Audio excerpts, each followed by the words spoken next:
Cierra ahí tus ojos, mi hermano. Bendito Padre, te damos gracias por el día de hoy. Gracias por tus cuidados, tu misericordia, tu presencia en medio de nosotros. Gracias por los testimonios que nos recuerdan y nos reafirman, Señor, en lo que hemos creído de ti. Eres un Dios fiel, eres un Dios amoroso, eres un Dios misericordioso, un Dios que escucha las oraciones de su pueblo, un Dios que se inclina a escuchar y a actuar en la necesidad de su pueblo. Por eso, con confianza nos acercamos a ti sabiendo de que siempre podremos nosotros encontrar lo que nuestro corazón, nuestra alma y nuestro ser necesita. Siempre lo podremos encontrar en ti, Señor. Háblanos el día de hoy a través de tu santa palabra y que estas verdades que vamos a aprender, Señor, forjen el camino que debemos nosotros seguir. Ayúdanos a hacer luz y a ser sal en medio del lugar donde nos has puesto. Lo pedimos en el nombre de Jesús. Amén. Amén y amén. Y como ustedes saben, el día de hoy vamos a tener una de nuestras hermanas se va a bautizar. Es este acto público donde se compromete con esta congregación, pero esta congregación abre los brazos también y dice bienvenida a la familia, ¿no? Pero es más que eso, y eso es lo que estaremos aprendiendo el día de hoy. Vamos a ir al libro de Hechos, capítulo 2, versículo 41 al 47. Hechos, capítulo 2, 41 al 47. ¿Leíste tu Biblia, verdad? Qué bueno. Qué bueno. Si no, como decía Giovanni, ¿no? Ya todo es digital. La verdad, ya ahí en tu celular tienes que haber bajado el app. Si no tienes una Biblia, pues baja el app. Pero no te vas a poner a ver Facebook. Está la tentación, es el peligro. Es el peligro, ¿no? Hechos capítulo 2, versículo 41 al 47, lo vamos a leer. ¿Ya estás ahí? Dice la palabra del Señor: así que los que recibieron su palabra, ¿qué fueron?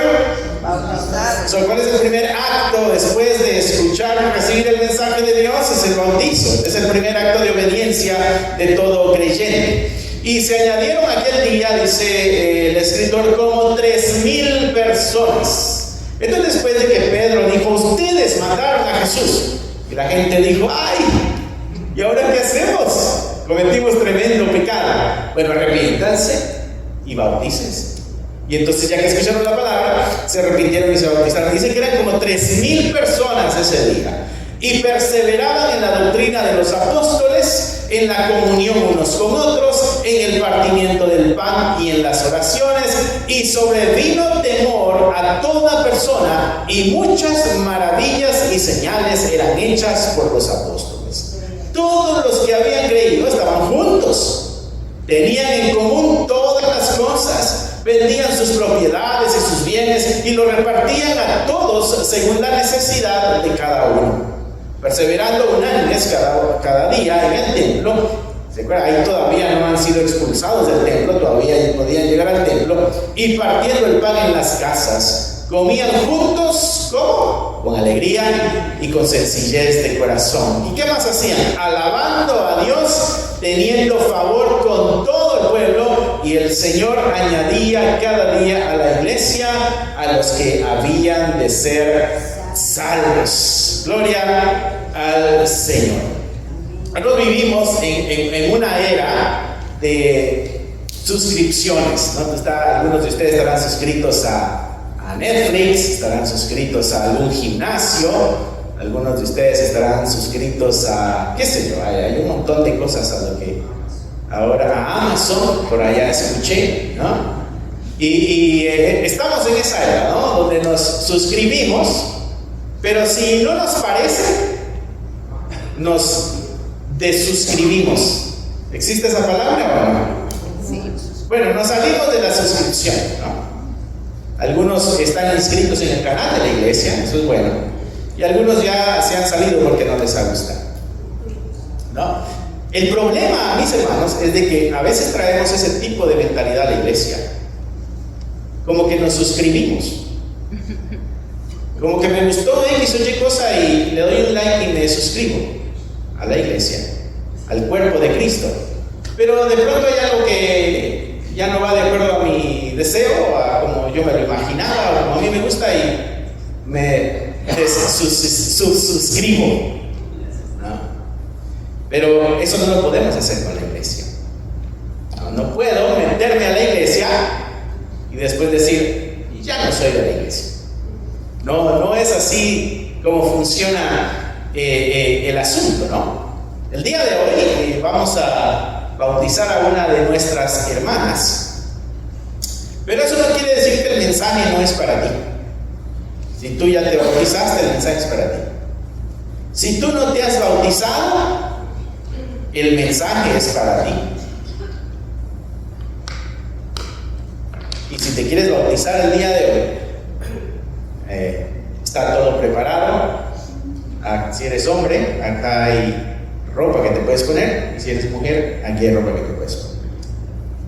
Así que no hay nada que pudiera impedir que el Señor abra tu corazón a que tú des el paso el día de hoy en el bautismo, ¿no? ¿Por qué es importante que nosotros nos bauticemos? Porque este es uno de los mandatos que nos dejó la Escritura, ¿no? Que nos bautizaron. ¿Recuerdan el mandato de Jesucristo, ir y hacer discípulos? Y después decía, bautícenos en el nombre del Padre, del Hijo y del Espíritu Santo. El mandato es ser bautizado. Bautizado lo que quiere decir es sumergido. Por eso acá no bautizamos con salpicando, porque lo que la palabra quiere decir es sumergido, porque hay una idea detrás de eso. Y la idea es de que cuando entras al agua, así como Cristo entró a la tumba, mueres a ti mismo. Y cuando sales del agua, así como Cristo salió de la tumba, resucitas tú también. La idea es de que has muerto a tu vida y ahora saliste a una vida nueva. Es simbólico. Eso es lo que Pablo nos enseña en su carta a los Romanos. Por eso es importante el paso del bautizo, y ya nos dimos cuenta que el bautizo viene después de que hemos recibido su palabra. Quiere decir que tiene que haber un entendimiento en nosotros de la palabra de Dios, de la necesidad de salvación en Cristo Jesús, para que podamos nosotros dar este paso del bautizo. ¿Estamos bien ahí? Muy bien, ¿no? Y eso es lo que estamos viendo acá en la iglesia del Nuevo Testamento, acá en el libro de Hechos. Vamos a ir poco a poco con cada uno de estos versos que acabamos de leer. El versículo 41 decía que los que recibieron su palabra fueron bautizados, y se añadieron aquel día como 3,000 personas. Y esta es el bautizo es la incorporación al cuerpo. Quiere decir que te estás metiendo al cuerpo de Cristo. Ok, no es una graduación. No quiere decir que te graduaste de cristiano y esta es la ceremonia de graduación del cristianismo. No, esto es como una adopción. Estás entrando a la familia de Dios. ¿Ok? Y eso es lo que el texto nos está registrando aquí, que la respuesta inmediata después de la predicación del Evangelio fue el bautismo. Y una palabra interesante que Lucas usa acá en el relato, dice, y se añadieron aquel día, se metieron fueron integrados son parte de. Tú, mi hermano, mi hermana, no puedes ser un creyente aislado de la iglesia. Es que lo que sucedió en el bautismo fueron integrados, añadidos. Así que tú no puedes vivir tu cristianismo solo en tu casa, a tu velocidad. No, tú eres parte del cuerpo de Cristo. No hay tal cosa de que yo puedo seguir mi cristianismo en mi casa sin la necesidad de congregarme. No. ¿Por qué? Porque fuimos añadidos a un cuerpo. No sé si esto te agrada o no, pero esta es la verdad de la cita. Nosotros fuimos integrados o añadidos a esto. La La idea detrás de la palabra es como cuando estás construyendo una casa, un edificio, y vas poniendo los ladrillos poco a poco y van siendo integrados. Son parte esencial del edificio. No puede apartarse el ladrillo de la casa y decir: yo voy a vivir mi vida de casa a mi manera, allá solo. No, tienes que ser parte de. Eso es lo que quiere decir la palabra añadido, lo que Lucas está diciendo aquí. Así que al bautizarnos, mis hermanos, nosotros nos hemos incorporado visiblemente a la comunidad de los santos. Esto quiere decir, mis hermanos, para nosotros que ya nos hemos bautizado, hablando del carácter que debemos tener como creyentes, no podemos vivir una fe de independencia. No podemos vivir una fe aislada, porque cuando tú te estás bautizando, tú estás diciendo: ya no me gobierno yo solo. No solamente sumergirte en el agua y salir y ya. Hay un mensaje detrás de esto. Y el mensaje es: ya no me gobierno yo solo, ya no camino yo solo, porque ahora pertenezco a un cuerpo. Y cuando tú perteneces a algo, mi hermano, tú le tienes que rendir cuentas a eso. Si tú le perteneces al cuerpo de Cristo, tú le tienes que rendir cuentas al cuerpo de Cristo. Y esto es algo en lo que muchos chocamos, porque no nos gusta que nadie se meta en nuestra vida ni en nuestras decisiones y queremos hacer lo que nuestra voluntad nos dicta. Pero en la iglesia debe funcionar diferente. La mentalidad del creyente es diferente a la mentalidad del mundo. La mentalidad del creyente dice: yo ya no soy una persona fuera de, ya no estoy solo, ya no estoy independiente, yo soy parte de algo, y como yo soy parte de algo, yo tengo que rendirle cuentas a ese algo. ¿Sí me explico? Sí. En tu trabajo, hermano, tú eres parte de un equipo grande de trabajo. Si tú faltas a tu trabajo, no solamente tú eres afectado con las horas menos que te van a pagar. No, también la empresa que tenía metas para alcanzar, ahora todos van a tener que esforzarse un poco más para sacar el trabajo de aquel que faltó. Entonces no creas de que no sucede nada cuando tú faltas, porque todos tenemos que hacer algo en la obra del Señor.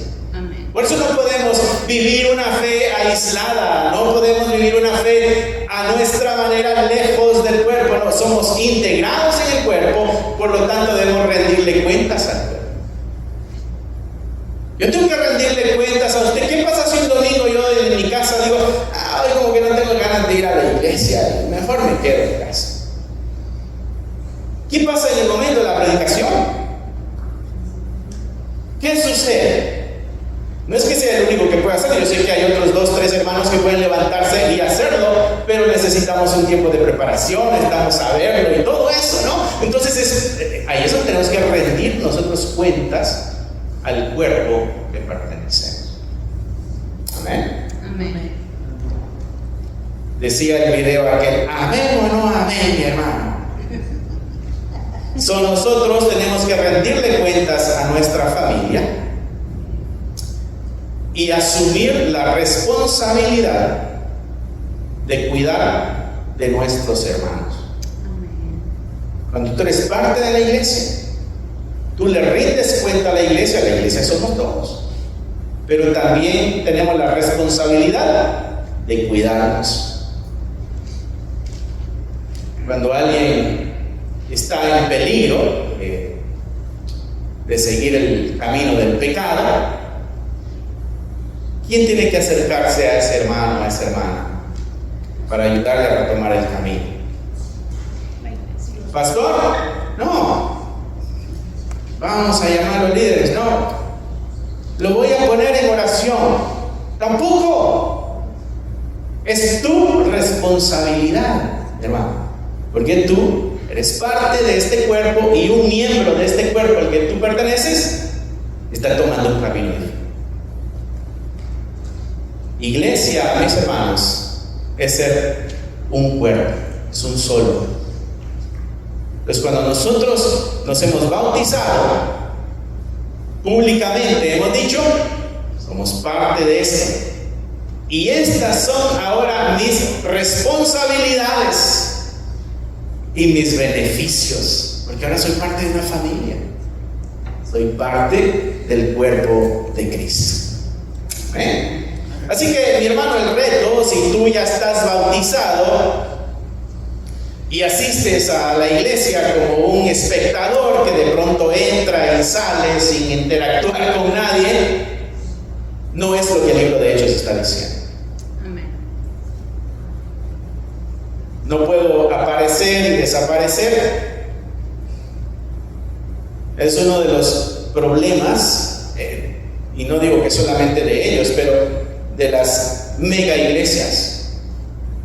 Muchos escogen una mega iglesia, una iglesia de estas enormes, porque pueden entrar domingo, pueden irse a su casa y nadie se dio cuenta, no se interactuó con nadie. Y entonces dice, yo cumplí con mi responsabilidad de asistir los domingos a la iglesia. Pero no es por obras. Y es parte de la transformación del corazón. Eres parte de algo. Y ese algo está vivo. Y ese algo produce frutos. Yo no puedo llegar y desaparecer solo así. Tengo que interactuar con el resto del cuerpo. Es algo que hacemos nosotros acá el último de cada mes, y hoy lo vamos a hacer. Traemos algo para compartir, nos sentamos todos a comer. Esa es la oportunidad que tenemos para hablar, para contarnos nuestras penas, para que podamos nosotros ponernos en oración. Llevemos las cargas los unos con los otros. Por cierto, si sabes de algún trabajo en la mañana, acércate a Tony. Tony ahora necesita un trabajo por la mañana. Cerraron su compañía. Y entonces en el cuerpo de pronto alguien sabe de eso, y ahí es donde nos ayudamos los unos a los otros. Pero si tenemos una vida de fe aislada, no vamos a poder nosotros encontrar el apoyo que necesitamos. Eso es lo que nos hace un cuerpo. Eso es lo que nos hace el cuerpo de Cristo, donde Él es la cabeza y nosotros somos el cuerpo, ¿no? Así que el Señor, mi hermano, no te salvó para que tú seas un llanero solitario. Te salvó para añadirte a la familia. Primer punto, hemos sido incorporados al cuerpo de Cristo. Versículo 42, mira lo que hacían ya que habían sido incorporados. Perseveraban en la doctrina de los apóstoles, en la comunión unos con otros, en el partimiento del pan y en las oraciones. 4 pilares que nos está mostrando acá Lucas en el libro de Hechos, de lo que el creyente bautizado practicaba en su vida de fe. Y esto no es, esto era para ellos, no, esto es para la iglesia. Y si tú y yo somos iglesia, esto es lo que nosotros tenemos que hacer. Estos son los pilares que nos van a ayudar en la permanencia. ¿Qué es perseverar, mi hermano? Es que continúas, ¿no? Y no te detienes. Eso quiere decir que estas 4 cosas que ellos hacían no era algo que hacían una vez y se habían olvidado, no, era algo que continuaban haciendo, que era perseverar en la doctrina, perseverar en la comunión unos con otros, perseverar en el partimiento del pan y perseverar en las oraciones. Así que aquel creyente que legítimamente ha sido añadido al cuerpo de Cristo tiene esta marca. Amén. La marca de la perseverancia. Esto lo que quiere decir es una constancia y a la misma vez le está dando fuerza a algo. Es lo que el diccionario dice en cuanto a esta palabra, ¿no? ¿Cuál es la doctrina de los apóstoles? Bueno, el evangelio, lo que ellos estaban predicando. ¿Qué dice eso de nosotros como creyentes que hemos sido integrados a la iglesia? Eso quiere decir que nosotros tenemos la disposición de ser enseñados y de alinear nuestra mente a la verdad de Dios. Quiere decir que estamos dispuestos a ser enseñados. ¿Sabes que para poder aprender se necesita humildad? Tú no le puedes enseñar al que ya lo sabe todo. ¿Sabes? Siempre te vas a topar con alguien que lo sabe todo y no le vas a poder instruir ni en nada. Se necesita humildad para poder aprender. El que ha sido integrado a la iglesia está dispuesto a ser enseñado en la verdad del Señor. Y ahí está la perseverancia en la doctrina de los apóstoles. Otra cosa que hacían ellos era la perseverancia en la comunión unos con otros. Este es el compromiso, ¿no? de entrelazar nuestras vidas con la vida de los demás. Estamos hablando de sus dolores, estamos hablando de sus alegrías. ¿Recuerdas aquel pasaje que dice que debemos llorar con el que llora y debemos reír con el que ríe? Debemos gozarnos con el que ríe. Bueno, ¿cómo yo puedo hacer eso si estoy aislado? No, yo tengo que unirme a este pueblo para poder ser partícipe de sus alegrías y ser partícipe también de sus tristezas. Y así es como podemos llevar las cargas los unos de los otros. Eso quiere decir que fuimos añadidos. Mi hermano, tú que ya fuiste bautizado, fuiste añadido. Y esta es parte de tu vida de fe. Amén. Está interesante esto, ¿verdad? Otra cosa que ellos hacían y perseveraban en estos 4 pilares de la permanencia que estábamos diciendo es el partimento del pan. Esta es la mesa compartida, o sea que comemos y compartimos. Esto nos recuerda el sacrificio de Cristo. Lo que hacemos en la Santa Cena, partimos el pan. En aquel tiempo ellos hacían una comida grande, como la que tendremos dentro de unos minutos nosotros allá atrás, ¿no? Era la mesa y compartimos con alegría. Y no me importa quién lo cocinó, yo puedo agarrar un poquito de todo. ¿Por qué? Porque estamos compartiendo. Y ese es un ejemplo de nuestra vida. Compartimos nuestra vida con los demás. Servimos de beneficio a otros. Eso es lo que nos hace una gran familia, mis hermanos. Hablamos ahí del cuerpo de Cristo, estamos hablando de reconciliación también, comunitaria, ¿no? El último pilar de esos 4 que se mencionaban acá en el versículo 42 era la perseverancia en las oraciones. ¿Se acuerdan cuando nuestros hermanos estaban afligidos y dijeron: hermanos, por favor, oren por nosotros, para que Dios venga y responda a esta necesidad que tenemos con el seguro médico? ¿Y qué hicieron los hermanos? Doblaron sus rodillas y oraron y clamaron al Señor. ¿Y qué hizo Dios? Respondió. ¿Y qué hicieron los hermanos? Vinieron a dar gracias porque Dios había respondido. Esa es la dinámica de la iglesia. Perseveramos en esta dependencia de Dios, pero también en la dependencia los unos con los otros. Los hermanos hubieran podido también decir: no, me voy a quedar en la casa solo y voy a orar y ahí lo voy a hacer yo solito, el Señor me va a responder a mí. Y en su misericordia el Señor responde, pero para eso te metió en un cuerpo, para que todos roguemos a Dios por nuestras necesidades. Y ahí vemos la perseverancia en las oraciones. Mi hermano, la vida de iglesia es preciosa. Pero cuando nosotros tenemos esto de que yo no quiero que nadie se meta en mi vida, no encajas.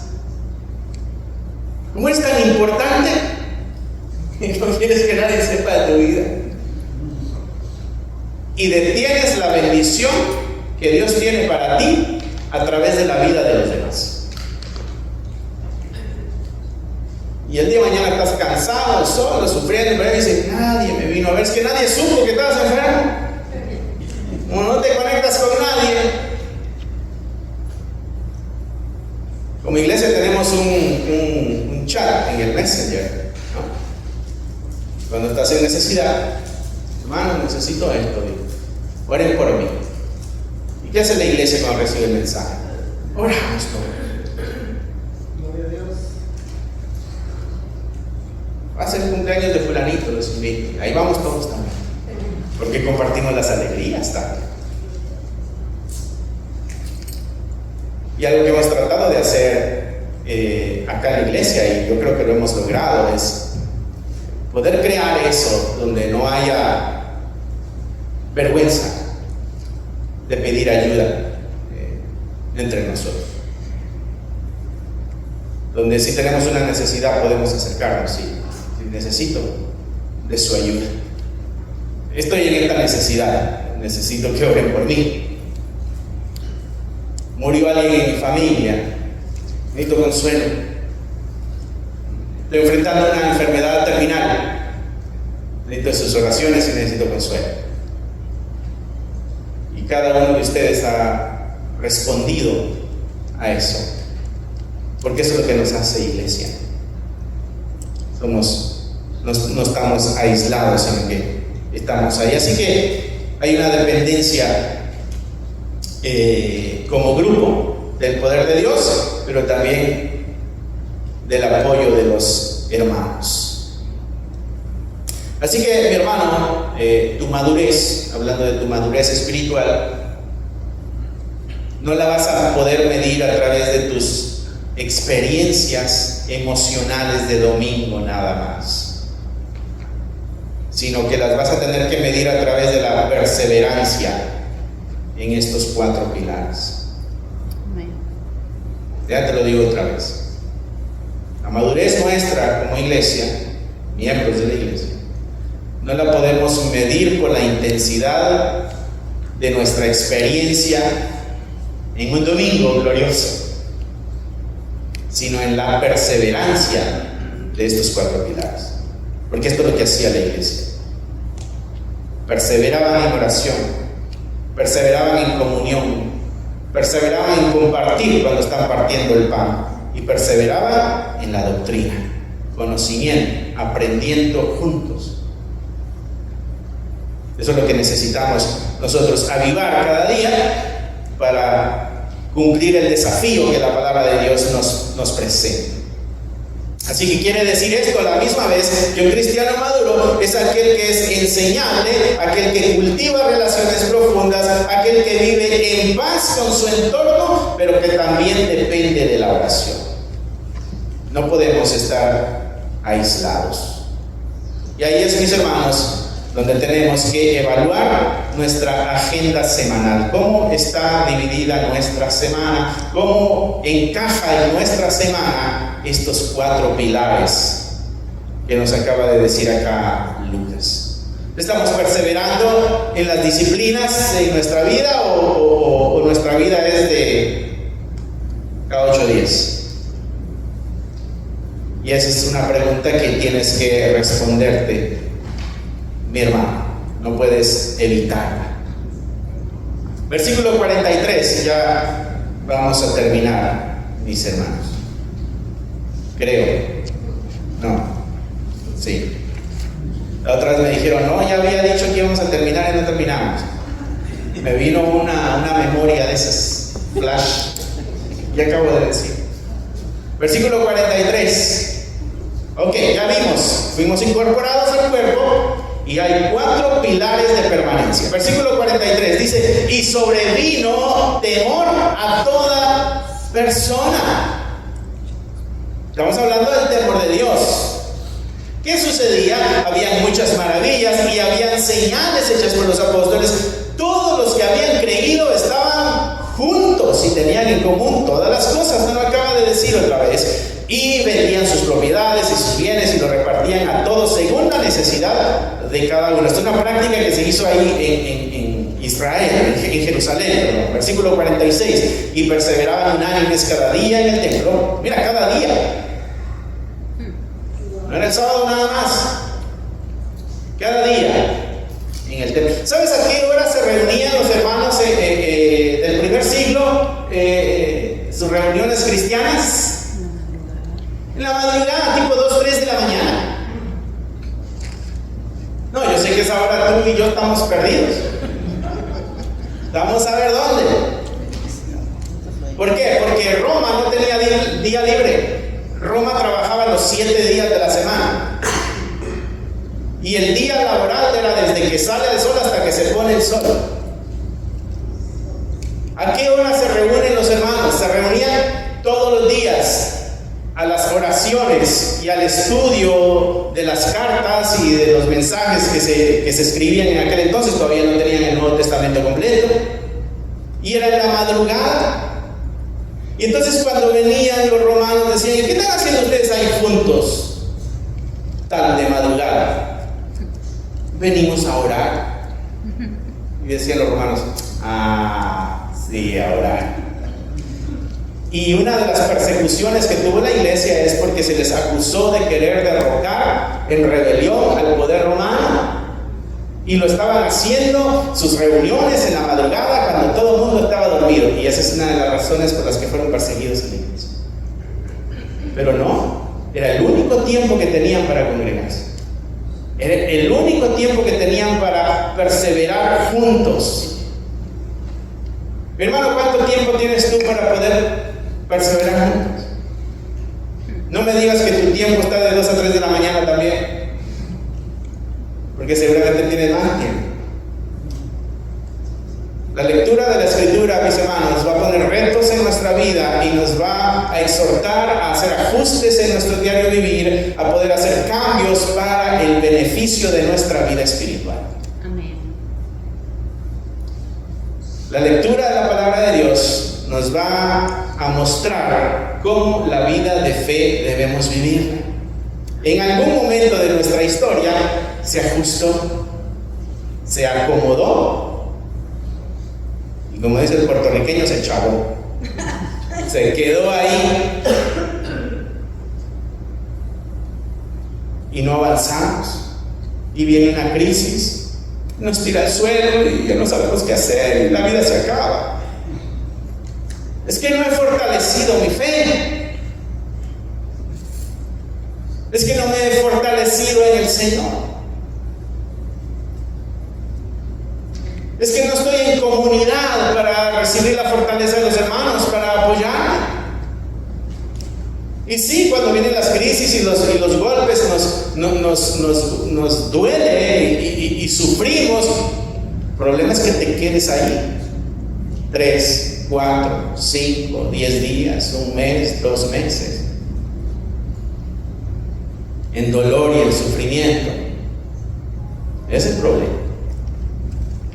Esa es una banderita de alerta que está diciendo: ¿y qué pasó con el Dios Todopoderoso que tienes dentro de ti a través del Espíritu Santo? Que no, que todo lo puede. Y entonces tenemos que regresar a la palabra de Dios. Así que dice acá, versículo 46: perseveraban unánimes cada día en el templo, partiendo el pan en las casas. Había reunión en las casas. Esta es la casa iglesia. En aquel entonces se conocía como casa iglesia. ¿Por qué? Porque no tenían los templos como los tenemos ahora, que tenemos un edificio, ¿no?, donde nos reunimos. Bueno, en las casas se reunían. ¿Cuál era el tamaño de la casa iglesia promedio de aquel entonces? 50 miembros, entre 30 y 50 hermanos era lo que cabía en la casa. Los que tenían más dinero, que tenían una casa más grande, como la mamá de Marcos, que tenía segundo piso. ¿Has oído cuando estaban en el se me escapó la palabra, en el aposento alto? Ese es el segundo piso. Esa casa tenía 2 pisos. Ahí cabían entre 100 y 200 personas. Esa era la mega iglesia de aquel entonces. Esa era la mega iglesia de aquel entonces. 100, 200 personas máximo. Pero ¿cuál era la iglesia pequeña, que era muy común también? De 5 a 8 miembros. La casa iglesia. Se juntaban los hermanos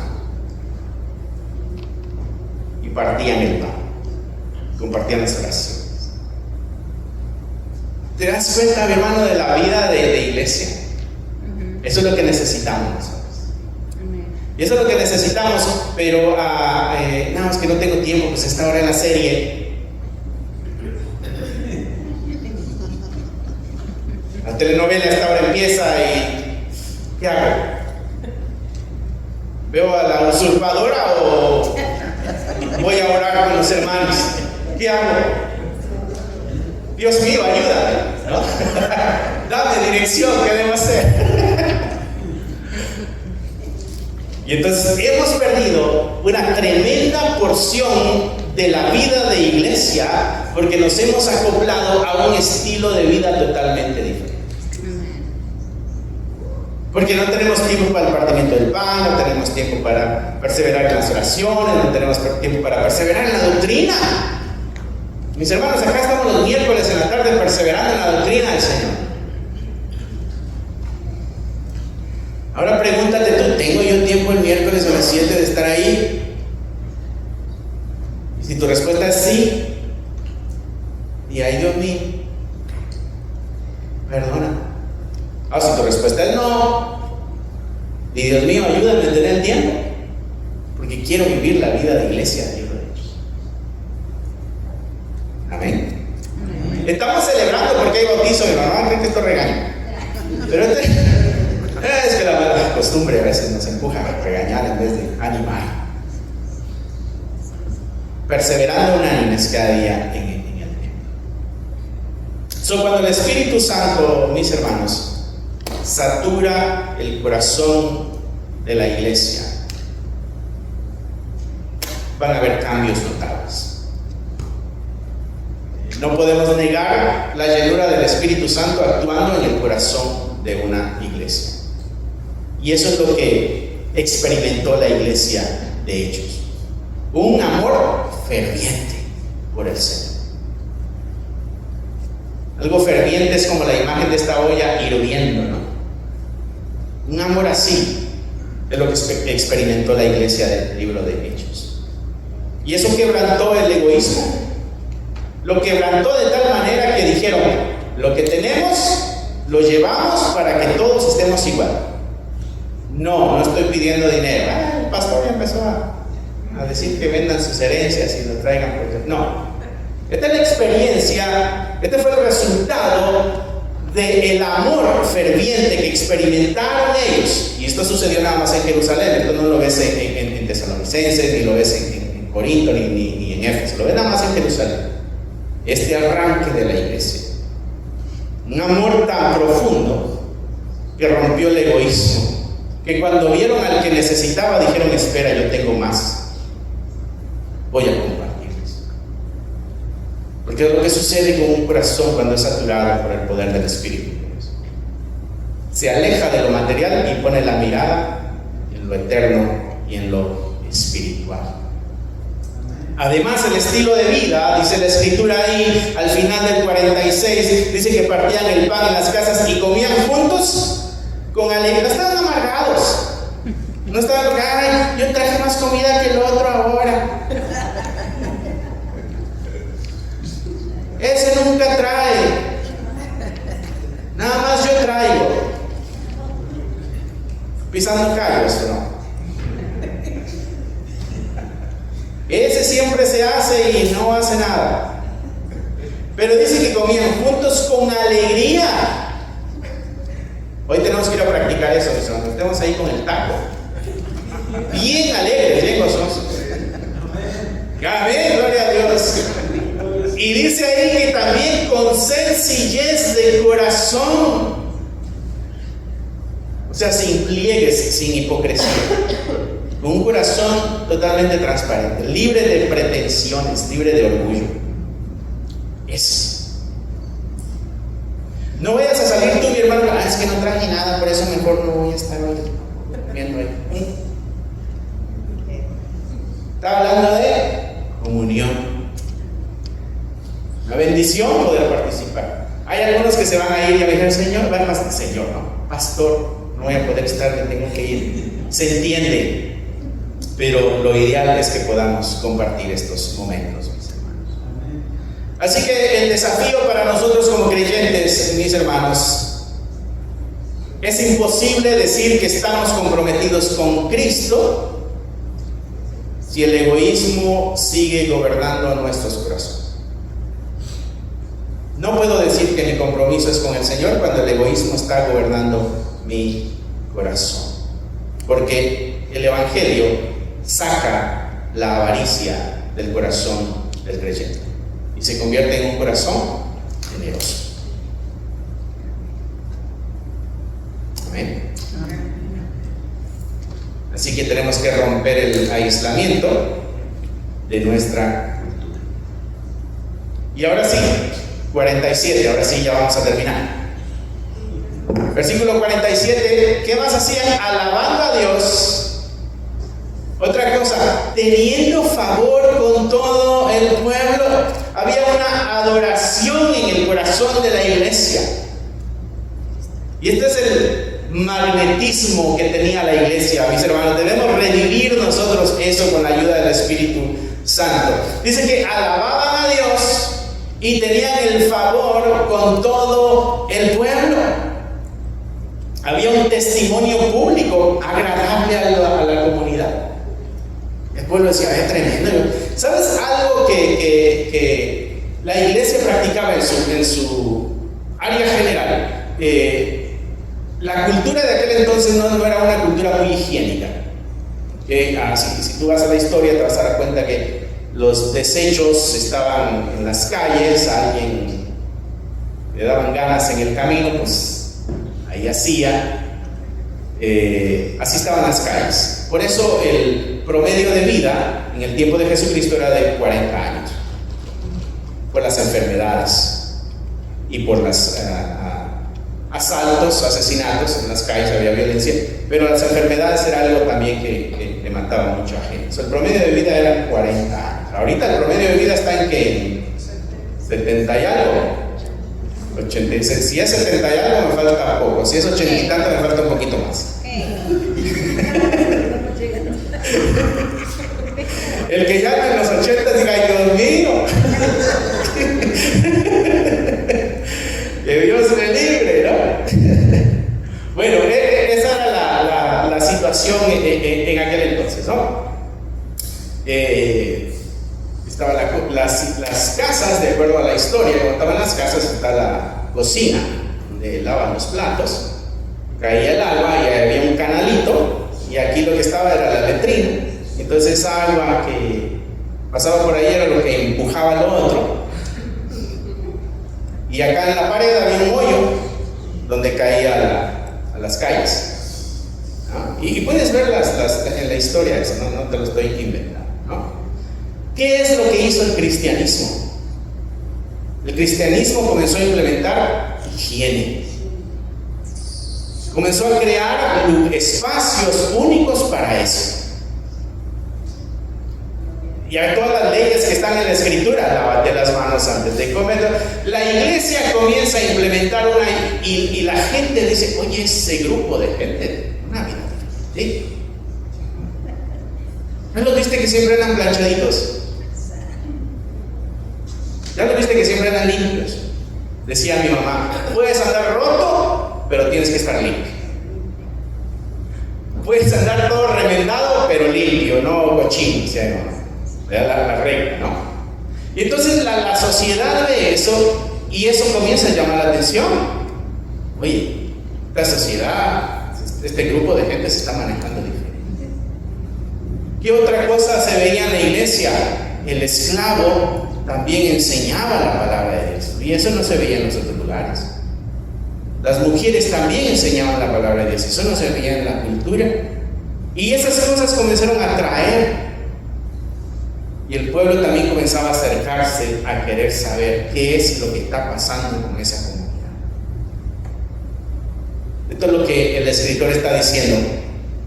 Teniendo favor con todo el pueblo, con toda la sociedad alrededor. ¿Y qué es lo que sucedía como resultado? El Señor añadía cada día a la iglesia los que habían de ser salvos.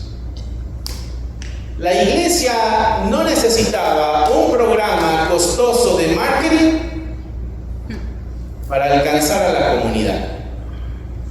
Practicaba sus disciplinas espirituales, era agradable a la comunidad y eran añadidos,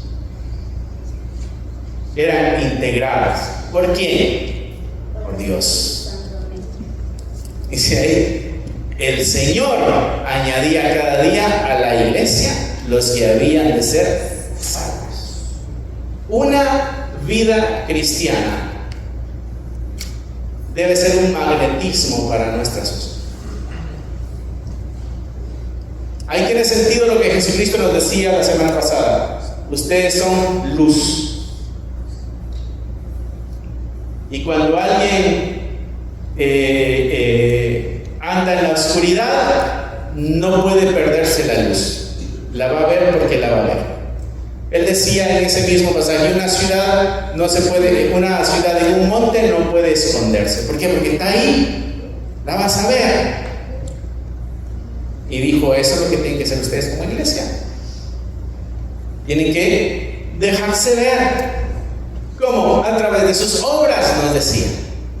Obras con el estándar de la ley. Y entonces nos damos cuenta de que la iglesia, el estilo de vida de iglesia, debe ser este magnetismo que atraiga a los demás, y esto nos va a ayudar en nuestra misión como iglesia. Así que debemos nosotros dejar de ver la evangelización como un programa en la iglesia donde tienes que inscribirte. No. Vive tu vida de fe como la Escritura te muestra. Vive tu vida de fe como la Escritura te lo muestra. Así que, mis hermanos, hoy el Espíritu Santo nos ha confrontado con su palabra, pero también nos extiende 3 llamados importantes a cada uno de nosotros. Para los que no se han bautizado, no sé si haya alguien más, aparte de nuestra hermana Yamilet, que no se haya bautizado. Para los que no se han bautizado todavía, la exhortación es de que den ese paso de obediencia, porque es un paso de obediencia, es el primer paso de obediencia pública. Y dejes de ser un simpatizante nada más en las orillas de la iglesia y únete formalmente al cuerpo de Cristo. No vivas en las orillas, únete al cuerpo de Cristo. Y para la gran mayoría, o todos los que ya estamos bautizados, tenemos que renunciar a este cristianismo individualista y de consumo nada más, donde voy, absorbo y me voy. Voy, absorbo y me voy. Voy, absorbo y me voy. No. Tenemos que renunciar a ese tipo de vida cristiana y debemos comprometernos nosotros a perseverar en la doctrina, a entrelazar nuestras vidas en comunión entre hermanos y a ponernos al servicio del cuerpo de Cristo. Y en general, todos como iglesia, seamos esa comunidad que tiene sus puertas abiertas, con corazones sencillos, como lo presentaba ahí el pasaje, lista para recibir y para nutrir y para discipular a cada alma que el Señor añada a esta iglesia. Y eso es importante que lo tengas tú también, mi hermano, claro. Tú no llegaste a esta congregación por tu voluntad. Dice la Escritura que tuviste añadido por Dios. Oh, mi hermano, tremendo privilegio. Tremendo privilegio que el Señor me haya visto en medio de mi desgracia, me ha limpiado el pecado y me ha dicho: te voy a injertar en mi familia. De aquí en adelante vas a ser mi hijo y vas a ser mi hija. Ese es un tremendo privilegio, mis hermanos. Así que espero que el Señor haya hablado a tu vida el día de hoy. Y si el Señor puso en tu corazón, mi hermano, hermana, el que hoy des paso con el bautizo, porque todavía no lo has hecho, hoy es el día. Si tú ya lo hiciste, hay pasos que seguir para enriquecer nuestra vida de iglesia. Amén. Regálate un espacio para volver a lo esencial. Aquí encontrarás recursos creados para fortalecer tu fe y la de tu familia. Libros para colorear que llevan a los más pequeños a descubrir las historias de la Biblia de una manera divertida y significativa. Devocionales que te acompañan cada mañana, recordándote que Dios camina contigo. Si buscas herramientas que edifiquen, inspiren y transformen, este es tu lugar. Encuentra todos los enlaces en la descripción del canal.